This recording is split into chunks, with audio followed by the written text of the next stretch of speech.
আদায়ের জন্য ময়দানে যুদ্ধ চালিয়ে যেতে হবে।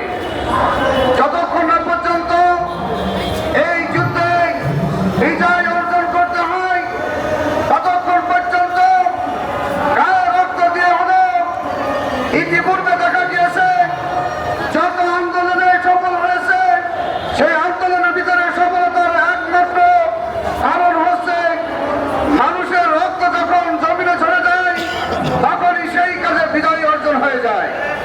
সম্মানিত ভাইরা, আমরা একটুখানি খেয়াল করব, আমাদের এই দাবি আন্দোলন আর দীর্ঘ 41 বছর ধরে আস্তে আস্তে করে আমাদের আন্দোলন চলে আসছে। কিন্তু বড় দুঃখের বিষয় 41 বছর আন্দোলন করে আজকে যেই প্রতিষ্ঠানগুলো ধর্মীয় শিক্ষা বলতে এমন কোন শিক্ষা প্রতিষ্ঠান আছে প্রাইমারি স্কুল যেখানে একজন ধর্মীয় শিক্ষা দেওয়ার জন্য একজন ধর্মীয় শিক্ষক নাই। কিন্তু বড় কষ্টের বিষয় যেই সমাজে প্রাইমারির জমি দিয়েছেন আমাদের মুসলমানের পিতামাতা সন্তানেরা, সেই প্রাইমারিতে ধর্মীয় প্রতিষ্ঠানে ধর্ম বই পড়ানোর মতো একজন মুসলমান শিক্ষক থাকে না। কিন্তু আমরা এই বলতে চাই, এই পৃথিবীতে এই বাংলাদেশে যদি সুন্দর মানুষ গড়তে হয়, সুন্দর মানুষ গড়ার কারিগর তৈরি হয় মাদ্রাসা থেকে।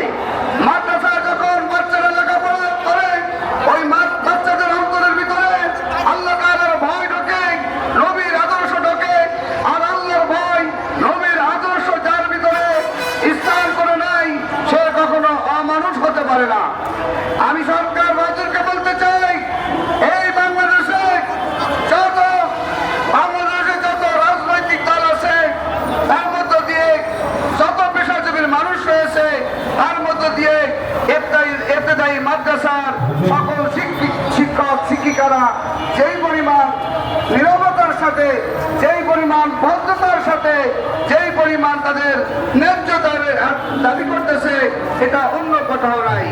সম্মানিত ভাইরা, আমরা যদি বিক্ষিপ্তভাবে আমাদের দাবি আন্দোলনের জন্য কেউ বাড়িতে বসে থাকি, কেউ চিন্তা করি আমাদের দাবি তো আদায় হয়ে গেছে, আমাদের বেতন অতি তাড়াতাড়ি দিয়ে দিবে।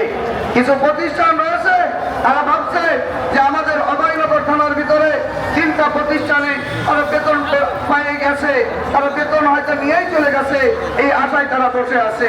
আমি বলতে চাই বাংলাদেশে এরকম যতগুলি আজকে 1089টা প্রতিষ্ঠান এভাবে চলতেছে, যারা মনে মনে ভাবতেছে সরকার মনে হয় গেজেট পাস করে তাদের বিল বেতন চালু করে দিয়ে দিবে। কখনো সম্ভব নয়। দাবি আদায়ের মাধ্যমে এই বিল বেতন আমাদেরকে পাস করতে হবে। এই জন্য উদাত্ত আহ্বান জানাই সকল শ্রেণীর মানুষদেরকে নিয়ে আমরা যদি ময়দানে দুর্বার আন্দোলন গড়ে তুলতে পারি, দুর্বার আন্দোলনের মধ্য দিয়ে আমরা যদি আমাদের দাবি আদায় করতে পারি, যেগুলো নন এমপি প্রতিষ্ঠান রয়েছেন অনুদানভুক্ত অনুদানবিহীন, আমরা কেউ আলাদা না হই, বিক্ষিপ্ত না হই, এক জায়গায় একত্রিত হয়ে আন্দোলন গড়ে তুলি। যে আন্দোলনের মাধ্যমে সরকারের প্রধান উপদেষ্টা তিনি একজন মুসলমান, তিনি একজন মুসলমান মায়ের সন্তান।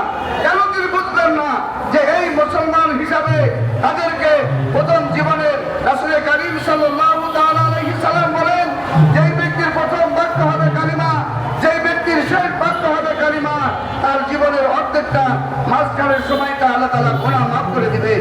সম্মানিত ভাইরা, সেই আদর্শ শিক্ষা একমাত্র মাদ্রাসায় দেওয়া হয়।